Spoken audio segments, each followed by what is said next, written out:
ground clearing and adjustable rear wheels for cultivating work. Very beautifully restored. Nice car take-off at the back. But not quite all it means is that you see on the service is still very much forward tractor.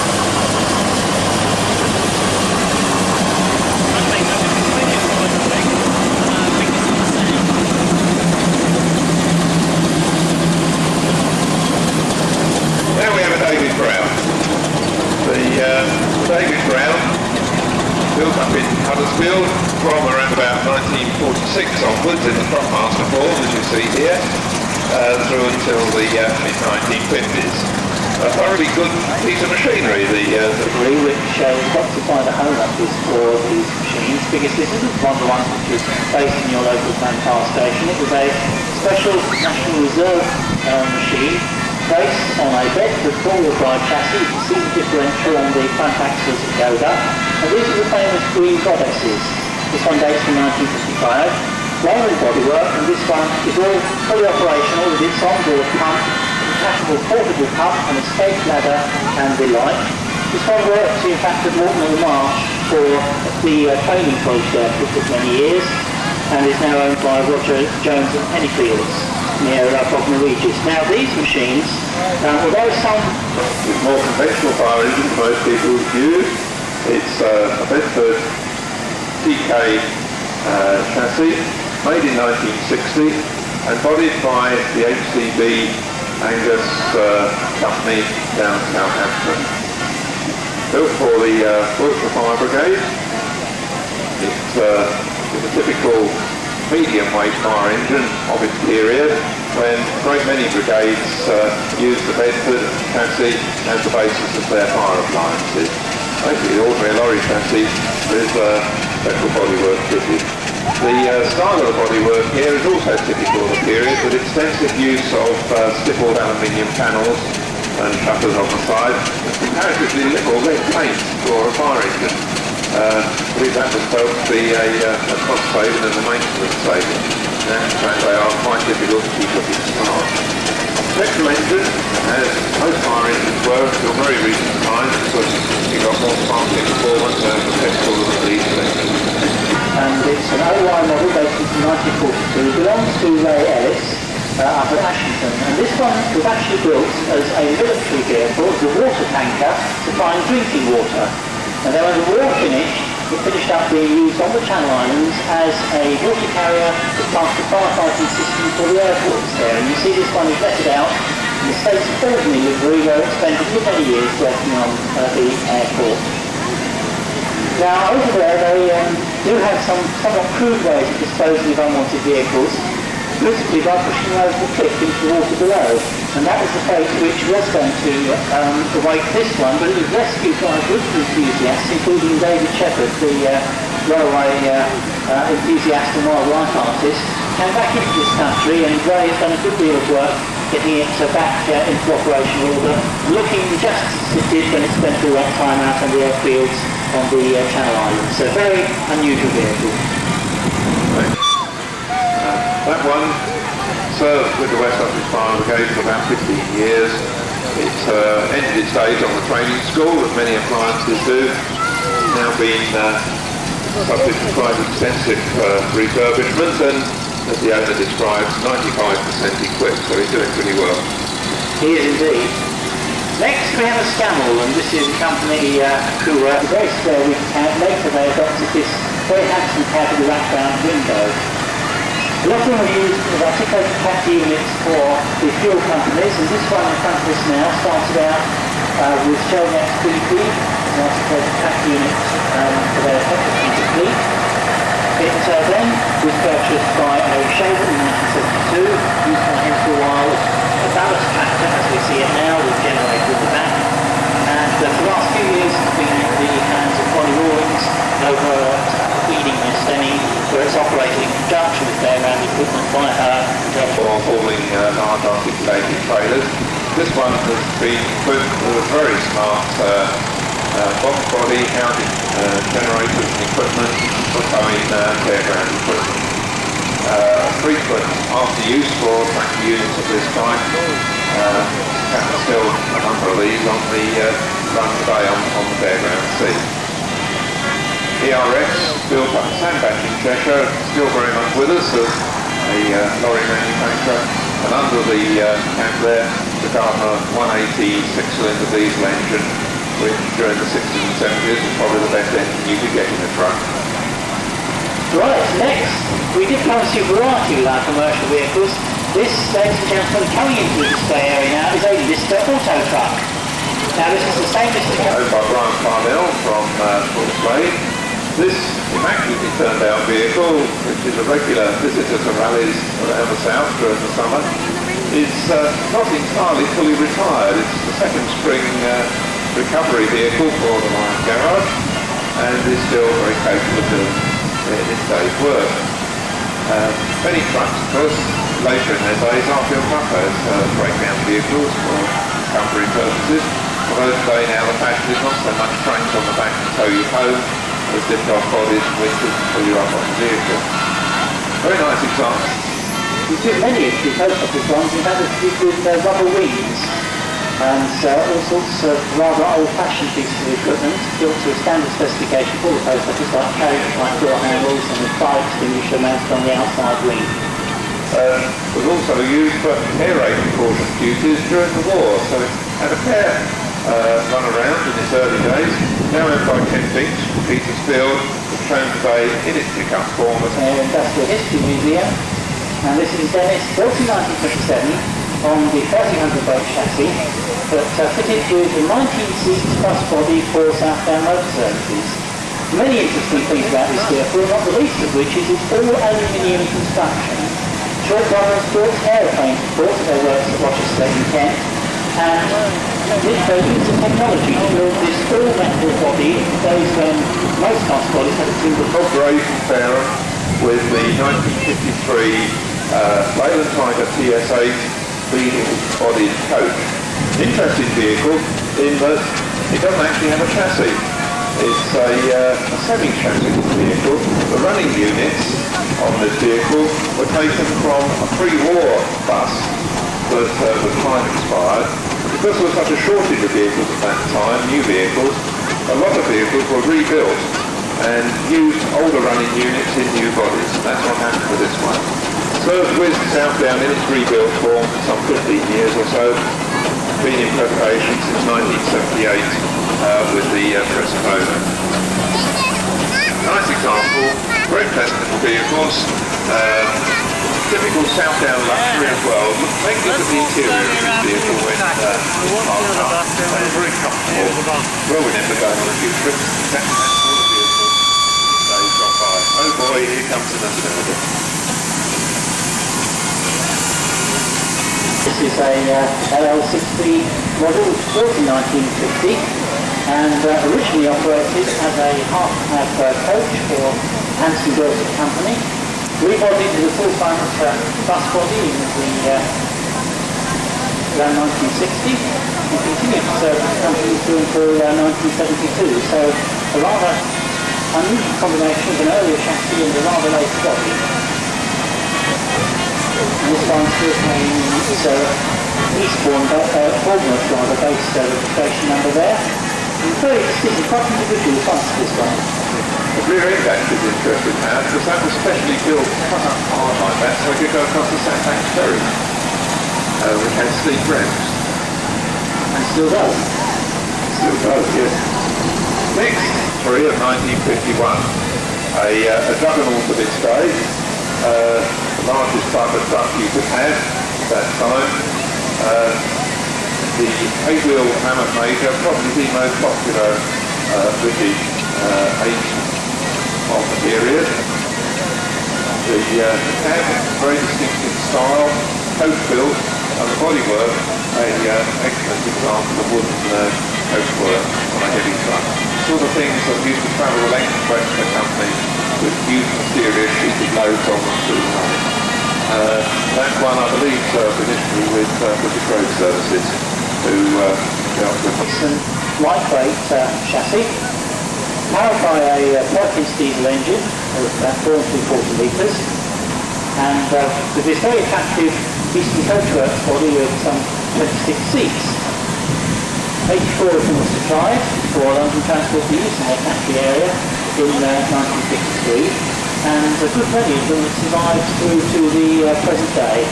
And this one spent its working life in and around 5 garages and has been in the hands of Jeff Fields for over 20 years now, and has been maintained to a very high standard, really very well turned out indeed. Very similar pattern, of course, to a little earlier, 1948, the Bedford OB, owned by brands from Rye in East Sussex. Bedfords were the biggest builders of commercial vehicles in this country in the immediate post-war period, and their OB model, which was built for coach use, was probably the most popular vehicle at the time. I think over 4,000 were built in just 5 years of this. That one with duty coachwork was typical of the majority, had a 29-seat body, and virtually every company that owned coaches at the time had examples of the 50s and early 60s. So I've totally rebuilt that one over the last 10 years, and now uses it for family pleasure trips. 6-cylinder, which served Bedford very well from the late 1930s right through into the 1960s. And John was talking a little bit about breakdown trucks earlier and how this pattern of vehicle with the jig there for lifting and tag rail is fast going out of favour. So this one goes past the main stopper. Used certainly by the Showman builders merchant for usually fairly local deliveries, but they were quite a common sight. And they are actually quite a rare vehicle today. Very good at these celebrations. The argument was they were put through, they weren't up to it. So they were relatively.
Example of a real traction engine. Often people call things traction engines that aren't, but this is a pure traction engine. Owned by Ken Honeybun from Lymington in Hampshire. It's a Wallace and Stevens engine built in 1909. A single cylinder traction engine which spent its working life on the Isle of Wight with a farmer and contractor doing the sort of work that we've got some motor vehicles doing over there on the saw benches and thrashing machines today in this event. Because the second one in is the wonderful little giant steam wagon built by Tasker who had their factory at Andover. And there weren't that many Tasker wagons built. I think this is Stanley Survivor. Built from 1924 and was supplied new to Mr. King in Somerset, who made use of it in its tipping body, I think in quarrying work, and stayed with him and his family for a good many years.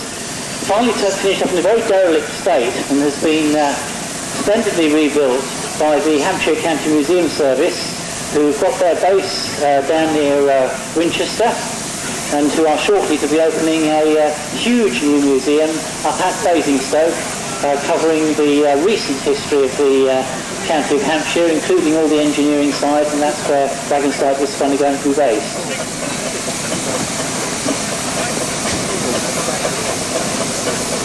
Yes, the Tasker wagon, as Harold said, not one of those that were built in huge numbers.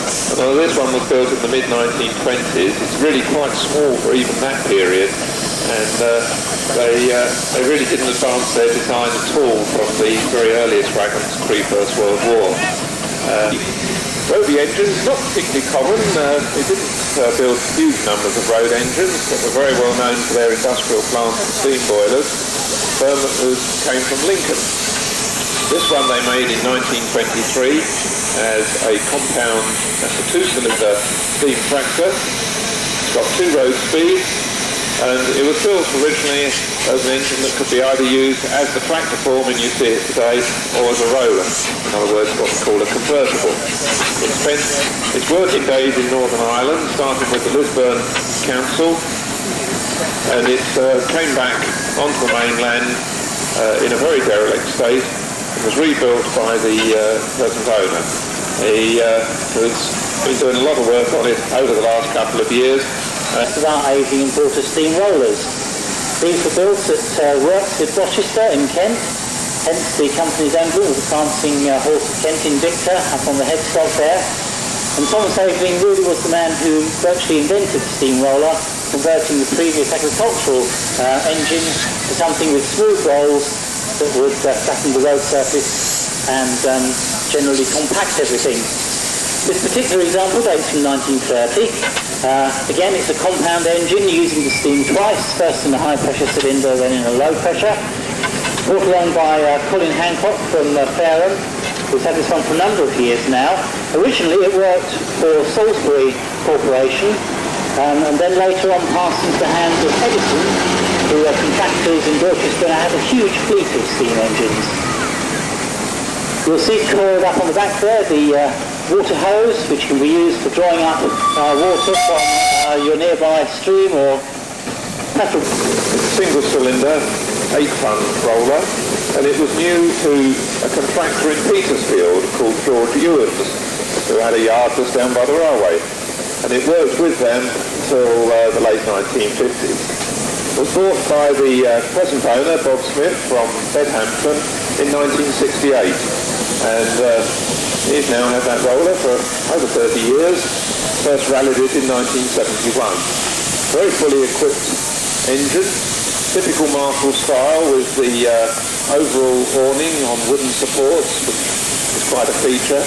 Has a distinctive Marshall valve gear, and on the rear of the tender there, it still retains the scarifier equipment, which is a devoted type pattern with a boiler in a similar location to the one you find on traction engines, and the engine mounted on top. Now we have a Sentinel, which was built to a very different sort of formula. As it comes up towards us, you can see there's a vertically mounted boiler up in the cab there, and the engine is slung underneath the chassis frame, and that makes the maximum possible amount of length of the vehicle available for carrying goods and making a profit. This one was up in Shrewsbury in 1930 and originally supplied to ground with its switch. Used it for delivery of flour. Originally it was fitted with solid tyres, but was converted onto pneumatic tyres in 1933, fitted with the newfangled electric lighting as well at that time. They came down to Kent, where it transported gravel for Chris Lambert of Fortune Den, had a succession of other owners before finishing up with HMS Dalton, which is the Royal Navy's School of Marine Engineering down at Gosport. And that Sentinel DT4 timber tractor. It was made in 1936 and was originally supplied to a sawmills at Chard in Somerset. Later on it went back to the Sentinel works at Shrewsbury, and the winching gear was taken off it and it was used as a front-end tractor in the works itself.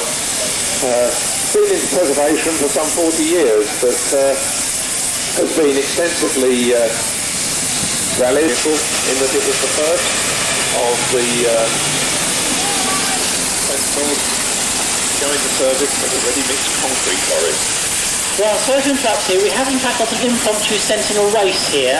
A challenge has been issued. And it looks to me as if Gareth Jones and the tractor is streets ahead of Sultan. It was made in 1930. It travels through all its events still, 100 tons power. It does about 1,000 miles a year on the public highways, going to rallies at the moment. Been with the present owner since 1992. But that is a particularly significant vehicle. a very rare survivor of an early heavy six-wheel truck. Manufacturer of steam wagons in this country, and like the Tasker that we saw earlier, it's built to a locomotive boiler design with the engine mounted above the boiler. He's showing now that he doesn't hang about either. This one was delivered new to Hector Buchanan in 1924, who was a farmer up near Downland Market in Norfolk. It is jolly good going. It is in modern traffic conditions, particularly because they're not the easiest things to control. But that boat really does run very well. Now, the next one coming up with the trailer on the back here is a McLaren engine.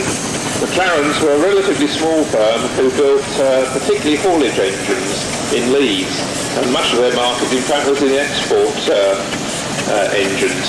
In fact, there are now nearly twice as many McLaren engines in preservation in New Zealand than there are existing in this country. This one is owned by Julie Dean from Siddlesham, who's much involved with organising this event, and it has been with them now, I think, for about 6 or 7 years. Done a lot of work to the engine to get it back into good functioning order. This is what's known as the S4, a very sophisticated engine slung underneath the chassis frame there, and that's even got pocket valves on it. It's got up to 190 horsepower. And this one was supplied new to Aberdeen Corporation in 1934 for use taking fuel into their electricity works. Was acquired by Mr. Pye, the present owner, in pretty poor condition, and has been very splendidly rebuilt. This is not the exclusive field of the male sex, because Ruth Atkinson has brought along her Aveling and Porter roller down from Essex, and is a very familiar sight around the rally scene in the southeast of England. This one originally was used up in the Yorkshire area, made in 1924. It's a single-cylinder 8-ton roller, typical general purpose roller, Aveling and Porter. It is Dicky Bird's Aveling and Porter roller, which has spent a lot of the weekend rolling a new road over on the museum side of the field as part of a working demonstration. This one spent all its working life up in Essex from 1926 when it was built, right through to 1956. It was then, like many steam rollers and traction engines, sold for scrap and finished up in a yard where it languished for a period of some 20 years before it was recovered and renovated. There was a considerable period of time, and it actually put in its very first rally appearance after restoration at the Down Steam Show back in 1993. Remember it well. Steam rollers that we have here today. Made in 1932 and supplied to the Borough Surveyor of Weston-super-Mare Council down in Somerset. It served down in that area throughout its working life until the late 1960s. An example of Aveling and Porter's final design, which was a very good machine indeed, actually, a very well built and well designed engine. This one's a compound version. They made them in singles and compound. It's quite a powerful roller. It has been rallied around the southern part of England over the last 30 years very extensively. Previously, this one brought along by Nick Field, which is outside Romsey in Hampshire. This one is a single-cylinder version, 4 nominal horsepower, and supplied new from contractors Stanley Norton Sons, who are at Selhurst in South London. It was later transferred to West's of Croydon in 1946, and then to Smith's in Thurrock in Essex in 1950, going into preservation in 1965. And I've spelled all that out, really, just to give you some indication that the steam rollers were some of the last of the steam engines that we see here on the field today to be used commercially. This one, as I say, being in service with a contractor through until 1965. In other fields like agriculture, oil engines, diesel engines, tractors and the like took over a good deal earlier. So we have an engine that's 109 years old today, an Altrin called Best, which has been revived this year after many, many years out of use. now in the hands of Stephen Hubbard from Petersfield, and driven this afternoon by Alan Fronger, who actually owned this engine in the mid-1950s. So it's very nice to see Alan back at the controls of this engine, and I'm sure he's going to thoroughly enjoy the day. The engine was new in 1890 to a contractor at Portslade in Sussex, but it spent most of its working life with Henry Hobden's of Highfield in East Sussex. And that's where Alan Fronger, who's driving today, actually first got to know this engine and bought it from them for I think about 20 quid back in 1955. After many years being rallied by Charlie Russell of Borden in the 60s and 70s, it was laid aside for some 23 years until it was sold earlier this year, and it's great to see this really elderly engine back in action again. A lot of detail differences in the design to the later engines. A big wide boiler, smaller, fairly wide wheels, a very broad tender, and lots of Victorian detailing features on this that the experts will find interesting. Anyway, a more unusual make here. This is a Ruston Hornsby, built up in Lincoln and made by the same company who you may have seen their stationary engines at work in our stationary engine display here. Very good piece of engineering, this one. Dates from 1922 and used originally by a contractor named Woodlands in Catford in South East London. Carriage preservation in the 1960s, as a number of rollers did at that time. And John Bryce, the owner of it now, acquired it in 1972, so he's had a good number of years now. He's done a good deal of work. He's done a certain amount of rolling, I think, in the station yards of the Romney Hyde and Dymchurch Railway, where John is also quite active, and is regularly campaigned at the Sellinstein event down near Ashford, which is the local event to John down there.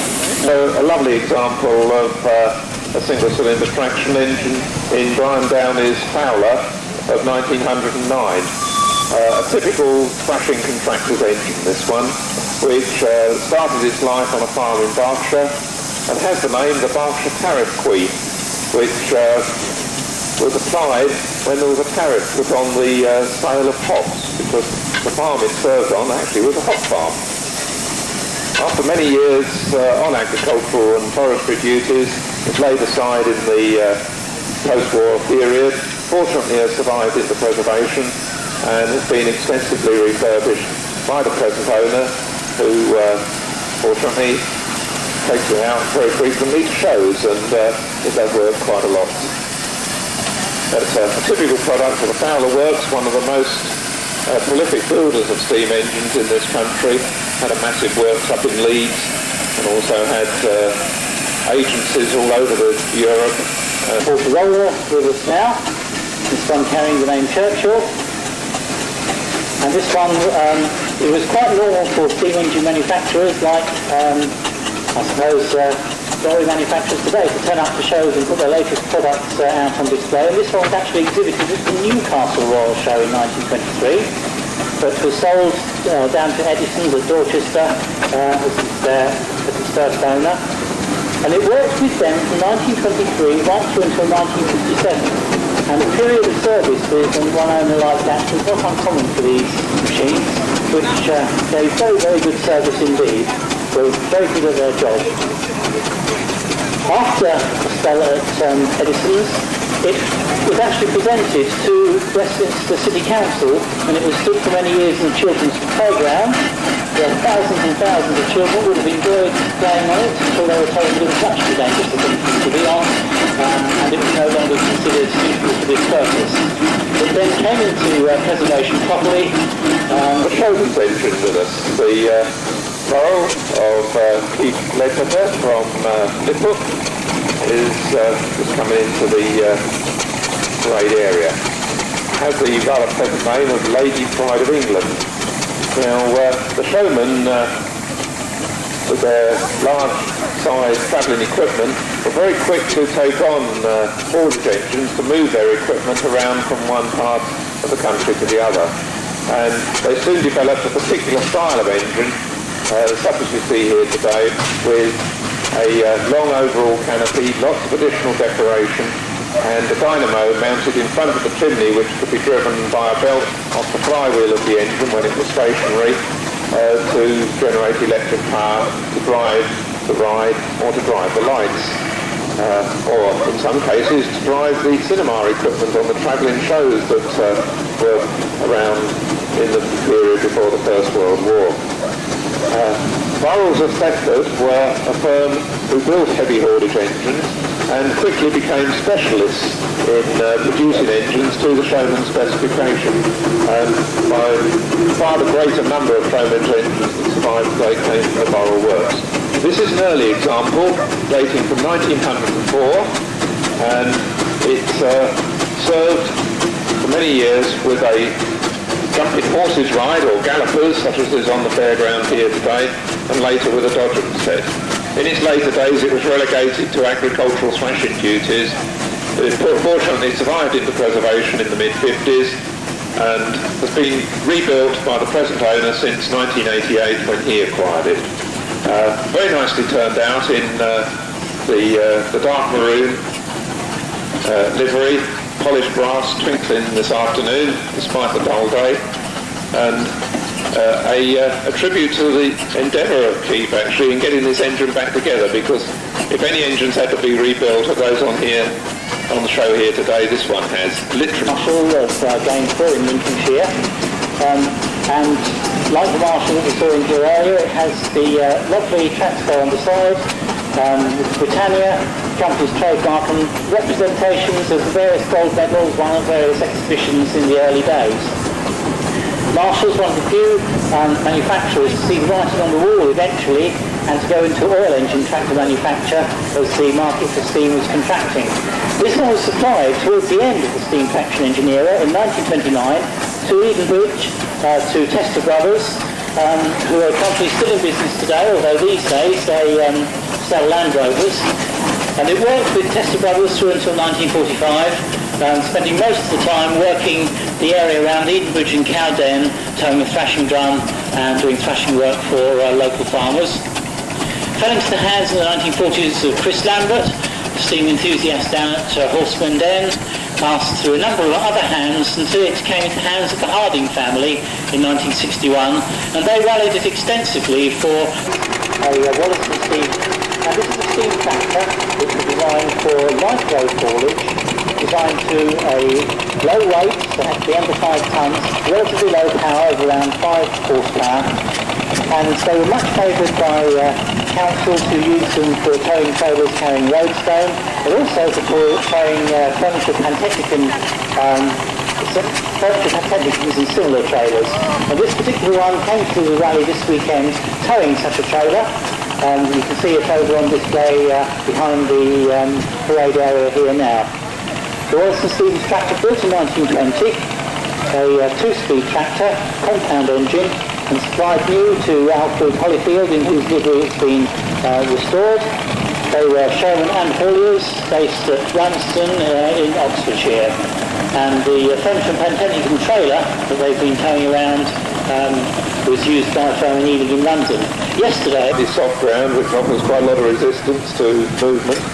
It's a 1916 Aveling and Porter, entered by Dave Fremantle from Wickham, down in Hampshire.